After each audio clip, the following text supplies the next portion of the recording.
people of the world, Matthew back with you here in Aurora Autism for the continuation of Let's Play Final Fantasy XIV on Realm Reborn. It is year 2, day 36 for EDSS in the Realm Reborn. And last time, we made our way to the last of the patch 2.3 side dungeons when we paid a visit to the mysterious Hullbreaker Isle to discover the missing mask of the legendary pirate known as Mistbeard.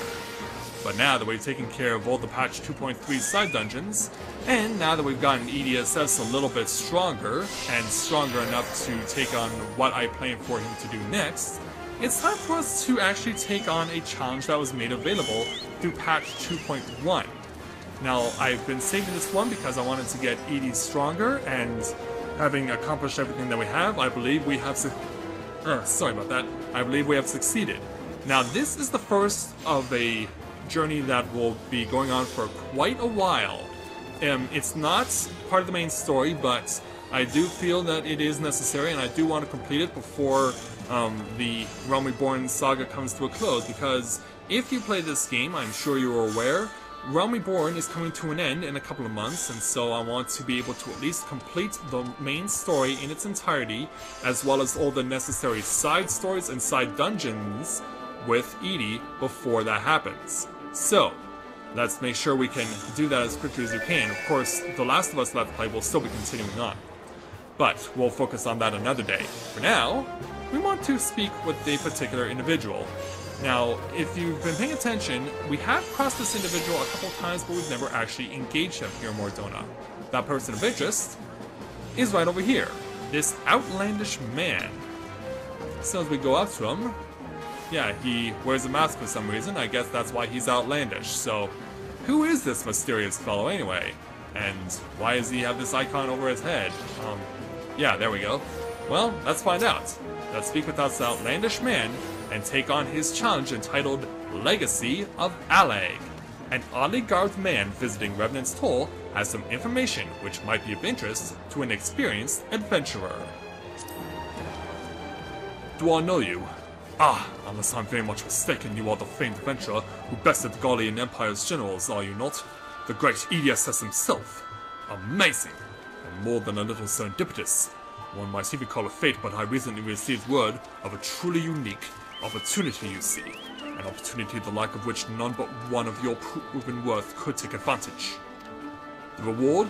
Not less than the accumulated knowledge of a fallen civilization. The risk?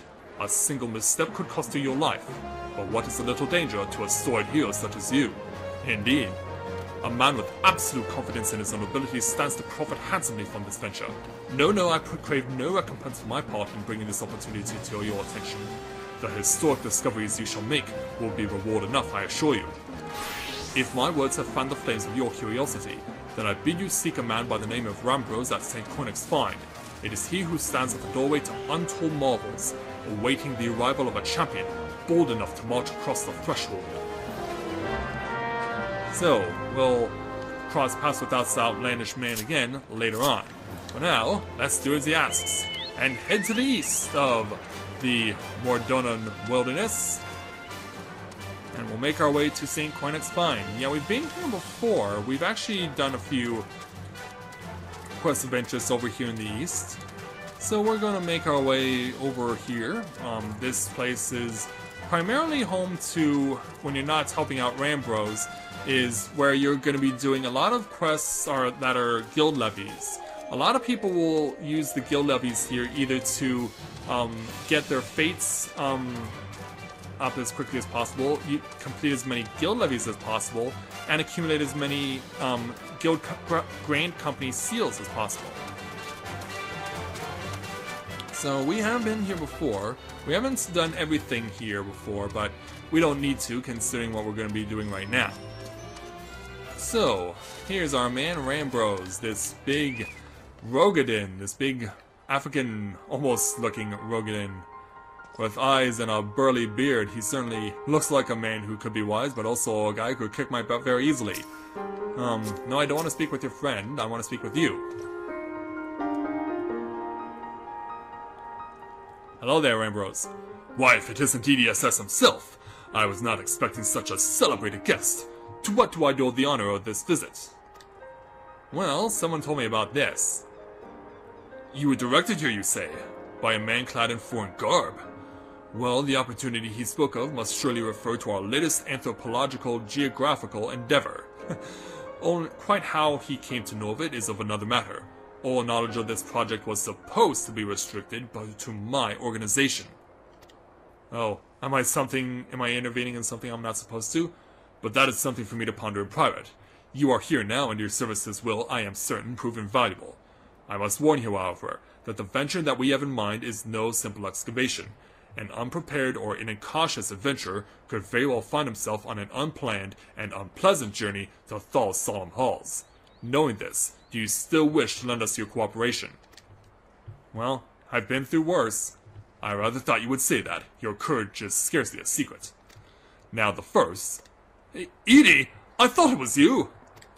Yeah, who's coming to join us? Hey there, Sid. It's been too long. It's good to see you again. What brings you to St. Cornix? Don't tell me. The Alliance has sent you on another realm-shaking, history-making mission to lay low an apparently insuperable foe, yes? No? I see you two are already acquainted. That is well. Master Garland, our intrepid hero here, caught wind of the forthcoming expedition, and has kindly pledged to assist us. He has he? Glad to have you aboard, Edie.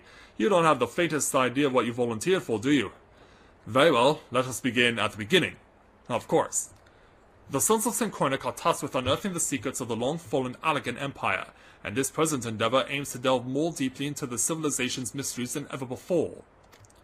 Ah, but I know that look. In the event that you feel ill-equipped to contribute much on the subject of Allegan archaeology, I invite you to recall your encounter with the ultimate weapon. That mechanical monstrosity represented a feat of engineering far beyond what Garlemald can presently achieve. Nero 12 Scale Ava simply awoke it.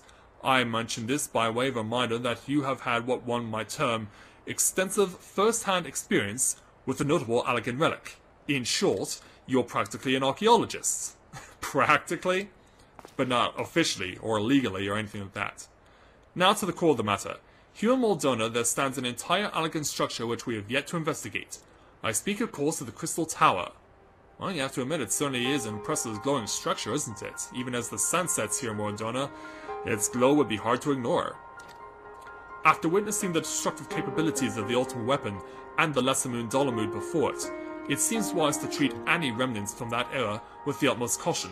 They must be analyzed, monitored, and above all, kept from falling into the wrong hands. To put it plain, I have no wish to see another megalomaniacal legatus wield one of those weapons. It was this thought which first moved me to contact the Suns and propose that the tower be explored. Or maybe destroyed if you're that desperate.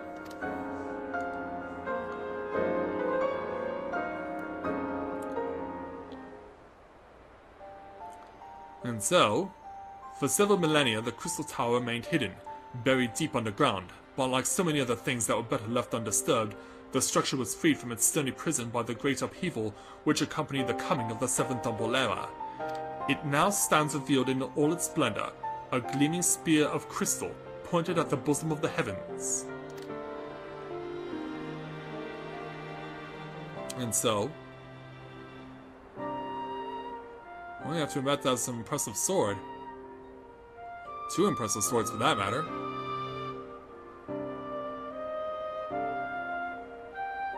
So, what are we looking at?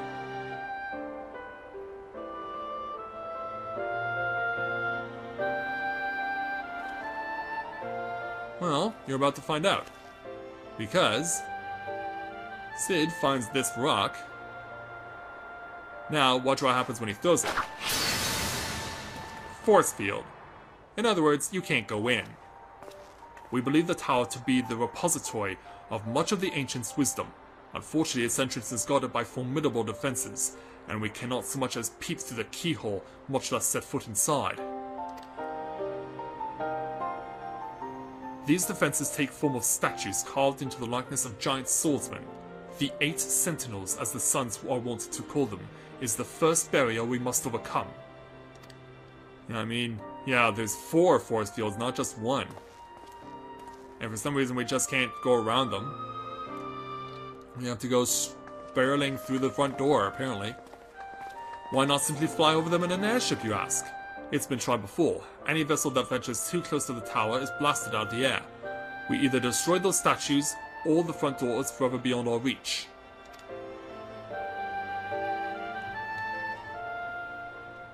Yeah, it's not so simple, unfortunately.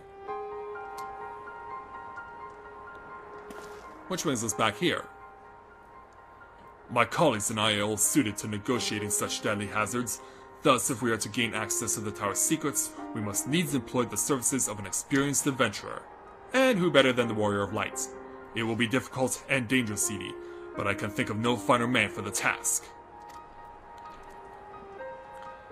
If I didn't know better, I'd say you had a taste of these deadly escapades. I look forward to working with you again. There is much and more to be done before we can begin the expedition proper. Take some time to prepare yourself, and I shall explain the challenges that lie ahead. Well, might as well just keep going and speak with Rambrose again.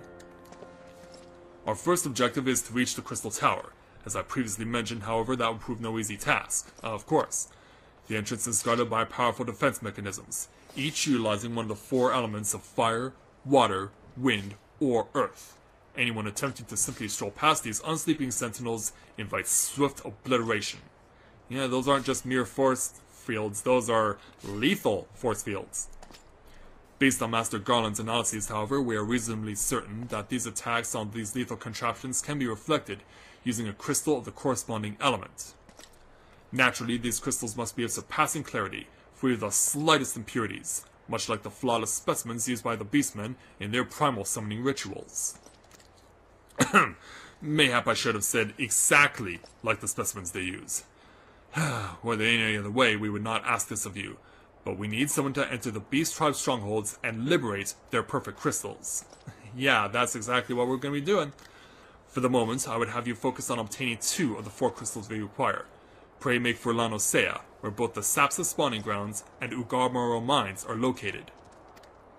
You may be certain that the materials used in the Beastman's sacred rituals will be well defended. As such, I suggest you join or organize an orchestrated strike with the express purpose of defeating the crystal's guardians. Whatever you do, please be careful.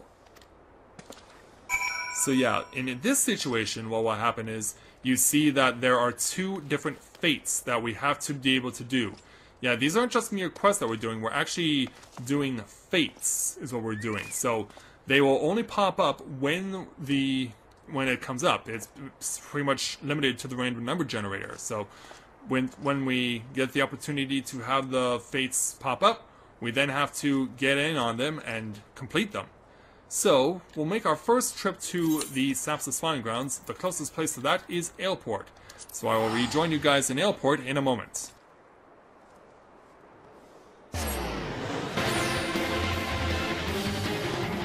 Okay, so we got our first target. Yar the Wave Fiend is right over there, so let's bring out my Chocobo to serve as backup, because we know we're going to need the assistance of my Chocobo.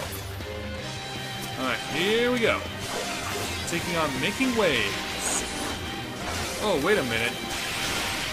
Yeah, I don't think I was expecting to be followed in by Shell Spine. However, someone was able to kind of give me a hand with this one, so definitely appreciating the assistance of Too Short.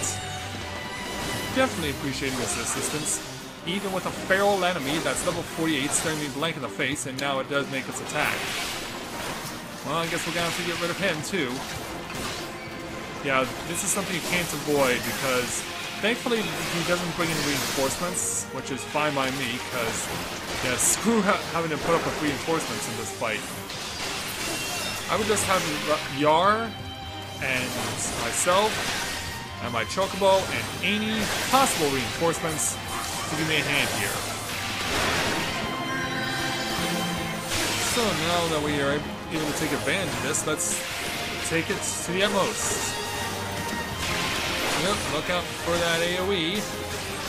So yeah, Yar here in this particular challenge is the only monster in the fate you really need to worry about. Other than that, you are just fine. Alright. Almost got Yar defeated. I probably could have beaten him even without the assistance of Too Short. Probably could have won him without him, but nonetheless, he definitely gets a little love from me as he's going away. So now that that fate is taken care of, we now have to go over to Outer Lanosea, which is where Ugamaro mines are located. And that's where our next fate will take place. And thankfully, unlike the getting to Sapsa's spawning grounds, the journey won't take as long to get there. So let's my Chocobo is stopping the shakes going on right now. It is not currently going on, but we know where to be ready for it when it does go down. Alright, off we go.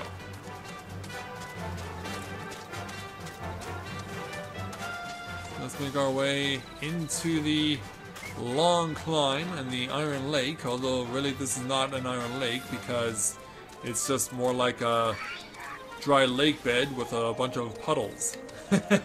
That's the best way to describe it. But it does look like people are going in here for fates. I would be quite happy and quite grateful if I could get assistance in those, in this particular fate of interest as well.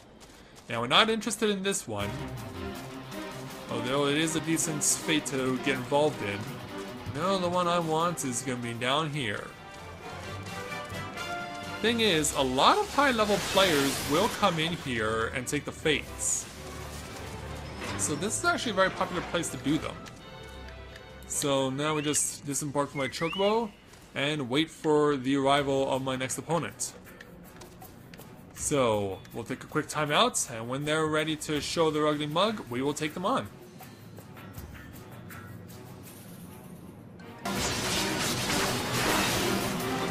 Wow, it actually took less than a minute to get this fate to pop up. But you know what? I'll take it.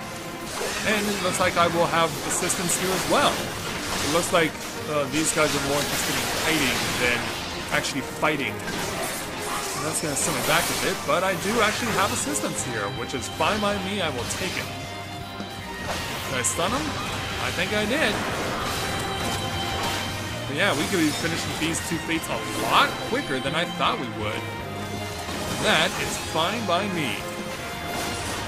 It looks like the other person that's assisting me has the additional enemy, the Ugamaro Priest, preoccupied. Now, Alika Perne is going to come out for me some assistance.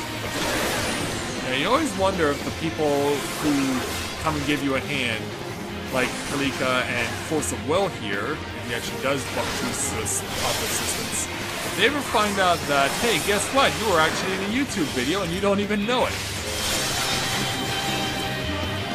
But yeah, looks more like Force of Will is just more interested in standing there rather than providing assistance.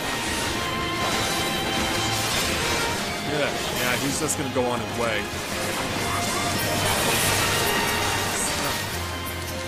You want to get rid of the Beatusman, or the Betisman, or whatever he's supposed to be called, because we don't want him providing any more interference than is absolutely necessary.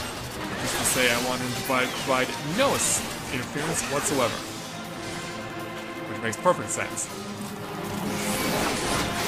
Right, there we go. Yeah, as you can see, since this is the level 47 fate, this is intended to be tougher. Of course, if you can get assistance from fellow gamers, fellow adventurers, that definitely works in your favor. Make sure you are all over it. Now we've already got the 5th Order Patriarch Zebu almost defeated here. He's only, I think he's down to like about a third of his health, I think. Oh, Kalika is a paladin. I'm actually shocked that, given that he's a paladin and the paladin is a tank, that he isn't drawing attention off of himself, towards himself. But I guess I have got the ball rolling on Zebu for so long, there's no way he could possibly get the aggro off. But in any event, Zebu is defeated. So there we go. Those are our two fates to deal with as initially, but of course there are two more still to take care of. So let's make our way back to Mordona, and I will meet you guys there in a moment.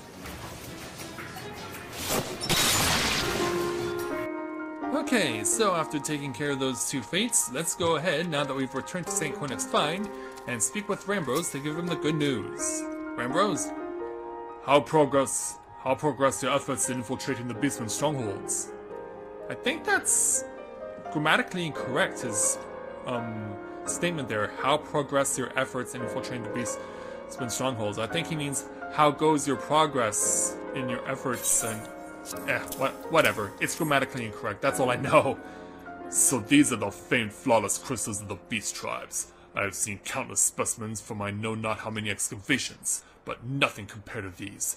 Their purity is astounding.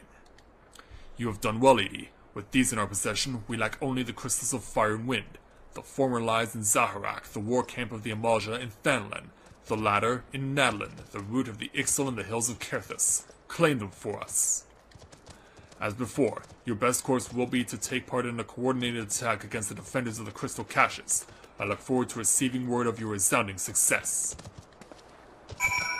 So, in this instance, the two fates we want to take on are going to be called He's a Firestarter in Zaharak and the Stormcaller, which is arguably the most ridiculous and difficult fate in the entire game.